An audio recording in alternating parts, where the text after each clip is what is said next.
That was wonderful. What a beautiful morning.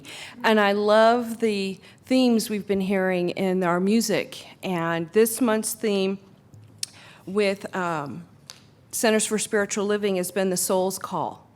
And this week we're focusing on the soul's call to freedom. So Reverend Nicole and I will be talking about what that means to each of us. And as I was listening to the words this morning of some of the songs, I'm in the right place, in the right time. My soul is welcome here. I'm free to be me. I witness to that light that I am. Those aren't exactly Daniel's words, but that's what I heard in the music that was speaking to me. And I will never forget when I found my way to Science of Mind. And next week we'll be inviting everyone to bring a friend, and we'll hear more about our teachings. And as John Partington reminded me, we were in the same new members class many, many, many years ago. I think we were both 10. And I find that amazing, this journey that I've been on. And I've had many lights get to guide me through my time. And when we are called to freedom, one of the things I love about our teaching is we have choice. We get to decide how we're going to look at the world, how we're going to look at our experiences in the world. Sylvia mentioned the Ernest Holmes quote that's very often shared around the 4th of July because it talks about freedom and being free from that which is keeping us from stepping out as to who we truly are, whatever that might mean to you. And I think that's what I love about our philosophy, is that we get to call it what we feel it is. My very first Sunday was Memorial Weekend in 1987. And I remember that because it was Dr. Peggy Bassett, who was our senior minister. And I remember her talking about freedom on Memorial Day, what she said, but the only thing that I remembered was her telling us that whatever she shared from the pulpit was her experience, that we were invited to take on these principles, these spiritual practices, and use them. If they weren't for us, that was okay. We could look for something else. What else called to our soul? That was a freeing moment for me to realize that I could be who I am. I was very shy. I was young, and I was new to new thought, to metaphysics, to this form of faith. And I walked away that Sunday knowing I'd come home. And I didn't know what that meant back then, but over the years, I've come to understand a little bit more. It means that I'll still have trials, I'll still have moments where I don't understand, or I'll have moments that I don't like, but it's in those moments I can go to spiritual principles, the teachings that I've learned here, I've ingrained, and I choose to practice. I can reach out to a practitioner, to a minister, to a friend, someone to remind me of the truth of who I am, which is a divine expression of God. Just a few of the tools that I've learned over the years in Science of Mind are affirmations, positive sayings to maybe reconnect me when I forget who I am, treatment or affirmative prayer, and we heard Sylvia do a beautiful blessing and a form of prayer during her invocation at the end. Visioning, which is different than visualization, where I get to imagine in a visualization of what it is I want to experience. And Wayne Dyer says, if you change the way you look at things, the things you look at change. And I can sometimes use visualization in that moment when I think about his quote. Meditation, forgiveness. I like to journal, it's not for everybody. And then looking at what is it that I'm looking at in my world, and is it what I really truly want to experience? How do I want to look at it? Do I want to reframe it in a way? I was sharing with someone on Friday, we were talking, and I said, things aren't always good and things aren't always bad. There's a little gem in each one. And I used the example of, I had a relationship that I didn't work out. And while I was very sad in that moment, I realized had that relationship unfolded, I wouldn't be here in Seal Beach right now. I probably wouldn't even be in California. And I'm grateful for the journey that led me here. That was a part of my journey. And I had an experience in college where I was with an organization. You'll see it in my July blog. I wrote a little bit more in depth about it. But I absolutely loved the place I was working. They had given me tools and education and encouragement. And then an opening opened up for me to step into chaplaincy and grief work in another way. And I had to let go of that experience to step into what I'm doing now. And what these teachings have taught me is that no matter what's happening in my world, there's a light of divine within me that's guiding. I just have to be quiet and listen, or witness, like in Daniel's song. A witness is someone that it almost is like an observer, and I can witness or step back and observe how I'm showing up in the world, and maybe course correct if there's something that's not quite fitting anymore. I can bless it and let it go. It served its purpose. I also learned a little bit about golf. And anybody know what a mulligan is? I had to call my brother in Texas. It's a do-over. Apparently, when you're golfing, you want to redo a shot. I play miniature golf. I don't golf. And there's a reason for that. But I thought that was really cool. So in other words, in my faith beliefs, I can have a mulligan. I can have a do-over. Go to prayer, go to treatment, call a practitioner, help me reframe whatever's happening in my world. And they're unlimited, right? My brother also taught me that there are different clubs. There's like 12, and you don't use the same one for everything. So I probably would, because I've only used whatever it's called a putter for miniature golf. But he said, no, there's different irons or different clubs that you use depending on what you're doing on the field. And I thought, same thing in my faith traditions. I might use meditation for one thing, and I might use journaling or a forgiveness exercise or some other way. So I love the fact that it's almost like I have a smorgasbord of spiritual principles that I can pull from in order to answer that call to freedom. What is it that is calling me to freedom? What is it that my soul wants to experience? What is it that the divine wants to experience through me? It's a gift to answer that call and to have a different experience. Ernest Holmes says, "All the power of the universe is within you. Feel it, know it, and then act as though it was true." That's how I want to show up in the world. I want to feel it, I want to know it, I want to enjoy it. The divine wants to have its way through each one of us. It wants us to have that joy to step out to what we feel that we're being called to do, because it's having its way through us. What a gift to show up as love, as compassion, as joy. Whatever that might be. I might have to change my perspective on something or my attitude or make a different choice. Because if I don't continually make a different choice, I think someone said you have a recycled experience. It's the same thing, different day. So I can have a different choice. Thank you for letting me share today. I'm going to invite Reverend Nicole up. Thank you.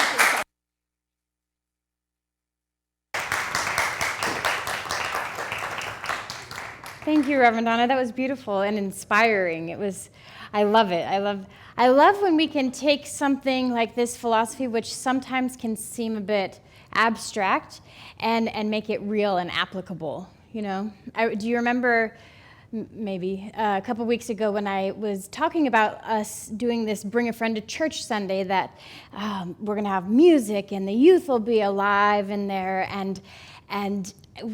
but then comes the point where you have to actually invite the friend, you know? And you're like, hey, you want to come with me to my center church, you know? And how it can be kind of, or in the past, at times, it has been very confusing for people how to articulate this philosophy in such a way that they don't feel ostracized, because we have in the past, right? When we were the Church of Religious Science, I mean, I was in elementary school and I was still being bullied about it. So I don't know about adults. But like I had said before, even in ministerial school, some people had a hard time articulating, what is this? It's a philosophy, it's a faith, it's a way of life. You know, we hear all these things. It's a center. We call it a church, though. Ernest Holmes says that the science of mind is a correlation of the laws of science, the opinions of philosophy, and the revelations of religion applied to the human needs and the aspirations of mankind. But hey, you know, you want to spew that out every time you're trying to ask somebody if they're going to come to Sunday with you? No, probably not. Maybe you hand them a piece of paper. I don't know. So that Reverend Donna and I kind of felt like this soul's call to freedom is also our spirit's call to live authentically, to be able to articulate what it is that we believe, because how do we practice and study and teach? How do we live our mission statement if we don't even know how to use words to put with it, right? If we don't know how to share it with others? Because I believe that, who was it, Rumi? I don't know, I wasn't around back then, but said that there's always, you know, when you've learned something, you have one hand in that and one hand reaching out to support somebody else in coming across with you.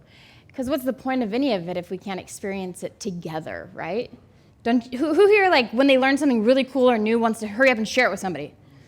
And probably Facebook made that a lot easier or something, right? But but still, I remember the biggest lesson that I had learned, the way that this teaching saved my life, was I was 26. I moved back here from Arizona. My fiance had passed away. I was freshly sober, freshly sober, and having all this shame and guilt and self-loathing, right? And I don't know why I believed him. Maybe because I grew up in this philosophy. I don't know. But I believed Ernest Holmes when I grabbed one of my grandma's books and I pulled it down off the shelf and I read it. And it was something about forgiveness. It was like, you know, as soon as you are willing to accept it, you've been forgiven. As soon as you're willing to accept it, you've been forgiven. And you know, that doesn't work well for some people because they want, like, you know, hard firm. But for me, that worked because I thought, oh, if I could just let go of this torturous, God calm. This pain, this internal, really, really critical inner voice, right? So what I did is I started taking a foundations class. And in that foundations class, I'm sure you've heard this a million times, but they had us do homework. I don't know if we've been as strict with y'all about doing homework as they used to be, but in the first week, you have to create an affirmation, first or second week, you have to create an affirmation. You're supposed to say it 200 times a day. And at that point, I was very, like, hard. I don't know if you know about the Enneagram. I'm an 8, or the Myers-Briggs. I'm an INFJ, or what else? I'm an Aquarius. So I'm kind of out there, and whatever. It's all over the place. So I had this. I had created this wall, right? When you're hurt, when you've done things and feel ashamed, you kind of, do you know what I mean? Like you retreat inside and feel like you're curling up. And so my affirmation was, I am outwardly expressing love. Because, boy, I could express love within myself to other people. Like, I would have conversations with them in my head. But I could not get that stuff out. I couldn't even give them a hug. I could go to an AA meeting and I couldn't even read they asked people to read da-da-da. And this was a good, almost 11 years ago, August 11th. But I couldn't even read. My throat closed up. I couldn't express my love to anyone, even though I had it all. Here, nobody knew it. They're just like, oh, Nicole, like, stay away from that one. And maybe that's what I did that because I was hurt, and so I wanted to create this barrier, right? And so this repetition of this affirmation, I'm outwardly expressing love, enabled me. It worked. So if you get the homework, you might want to do it. It works. It helped me to forgive myself, to start expressing love to others. And it led to my call to ministry because I had that one hand there, and my other hand has to be reaching out because it saved my life. So I always have to be holding my hand out for any one of you or anyone that, hey, I might have something you might want to be interested in, So I'm going to share with you one of the things or tools that I use to keep myself now healthy and well. And it doesn't always work. I mean, as you could see, over 2 years, I gained about 100 pounds. But it's coming off again. This is the second time this has happened in my entire life. And each time it's because I was not living authentically. I was not being transparent. And I was keeping everything inside. And so I have these two friends who help me in a way that I don't even know if they know.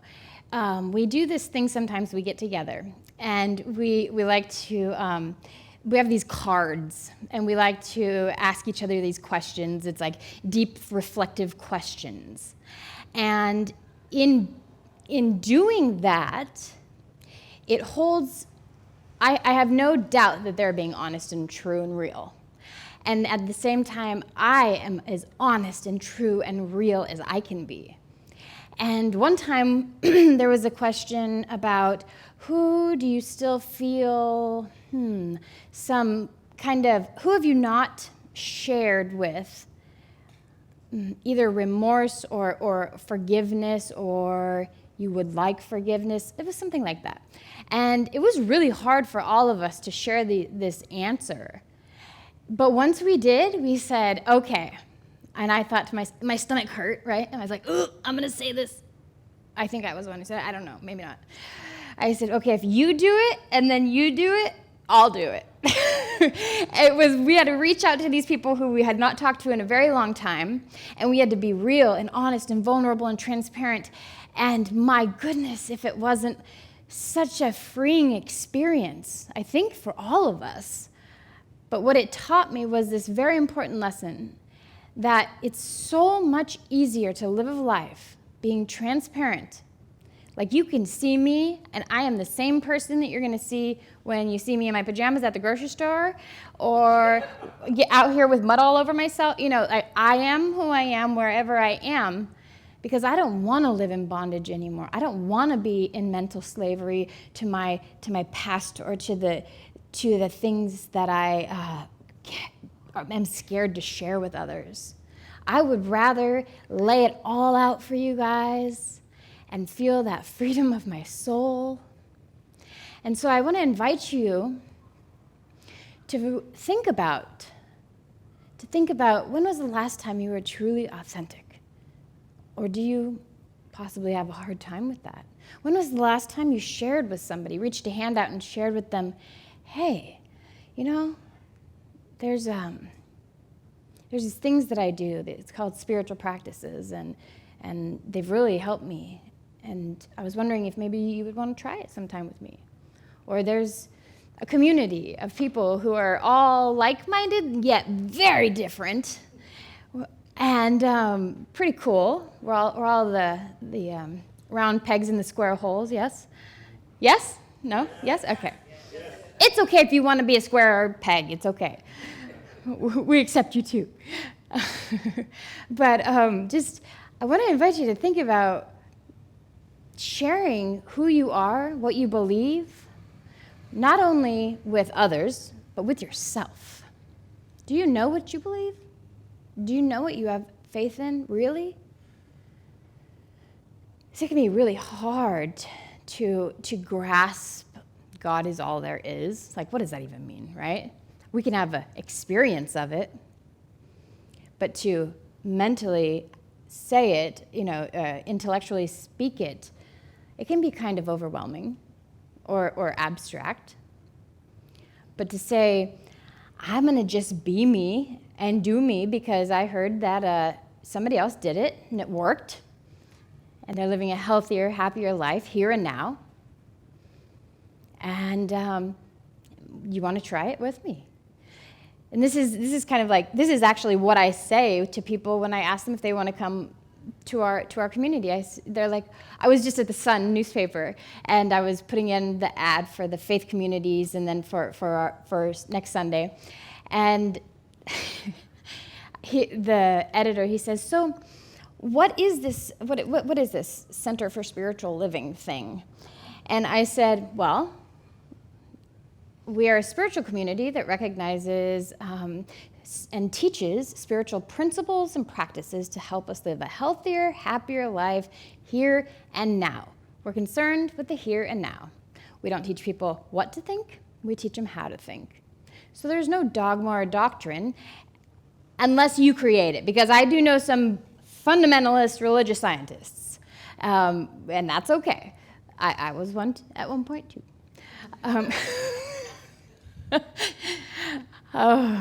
Until I realized that there's just so much more. Like Ernest Holmes at the beginning with the Science of Mind textbook, and at the end with the Voice Celestial, and everywhere in between. We don't ever want to hold anyone to who they were, right? So I want to let you know that I see you for who you are right now, but the gift that Reverend Josh gave me, I want to give to you, is that I don't just see you for who you are right now. I see you for who you desire to be, who you really are, the divine being that is within you, the wholeness and goodness and grace of God that lives within you. It healed me, and I can only hope that by holding a hand out and saying, I'm here, I'm up there, I'm around, that you'll feel that support as well. So I love you all, and I'm just going to go into prayer real quick. I just recognize, I'm feeling that. I feel the Spirit. I feel the Spirit of God within me, that Spirit of the divine, that mighty good. And so I just recognize right here and now, I feel the vitality of life, and that is God. That is good. That is divine. That is the essence of this place. I know that the cells in each and every one of us, every person who hears my words, they are the living embodiment. They are the life-givingness of this divine that we live and move and have our breathing in, that we are the heartbeat, that we are the soul, that we are the spirit of this mighty good I call God. And so I speak my word of authority, spiritual authority, declaring and knowing with every emotion, every feeling, and every word that comes out of me that we are a thriving, that we are a vibrant, that we are an alive community of faith, that we are prosperous in all areas, that our branches are outreaching and flexible because we are rooted in this truth. The truth that each and every one of us is a beloved of that mighty beloved. That we are the children of the Most High. That we are always, always safe and secure in the arms of God. We are safe and secure in the arms of God. Here and now, I speak my word knowing with all the gratitude that fills my heart, it is done, and so it is. Yeah.